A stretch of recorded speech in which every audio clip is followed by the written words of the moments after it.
Nandritra ny dimy andro nisian'ilay hetsika la Grande Braderie de Madagascar tetsy amin'ny lapan'ny kolontsaina sy ny fanatanjahantena Mahamasina dia samy nahazo ny anjarany afy ireo tonga niantsena tamin'ireo trano eva maro teo anivony izany toerana izany.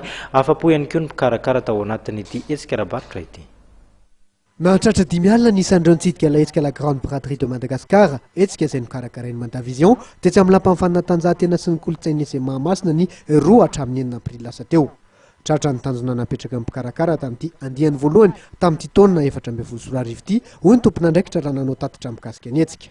Raha ny bilan tsotsotra avy aty aminay mpikarakara dia azo lazaina fa nateo amin'ny ropitsidika dia natratra n'ilay tanjona izay napetraka teny amin'ny voalohany dia 50 000 visiteurs.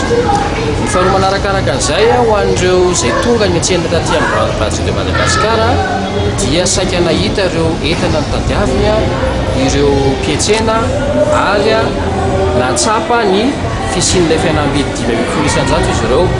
Ny efa mahazatra ny mpividy moa aty amin'ny braderie dia amin'ny andro farany ohatran'izao eo ny tena manao ny liquidation totale ireo mpivarotra ato amin'ny braderie ireo ary eo no ahitantsika n'ilay fihenam-bidy hatrany amin'ny 50,000 isan-jato.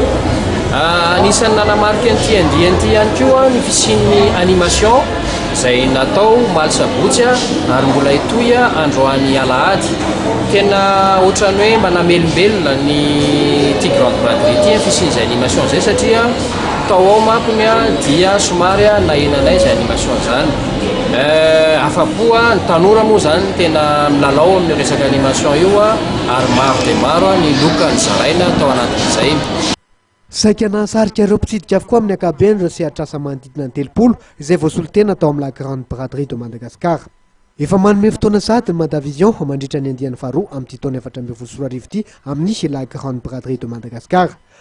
Dia ny andiany natokana ho amin'ny fetin'ireny izay ho toto saina amin'ny 1 amby 20 ka hatramin'ny 5 amby 20 Mey ho avy izao.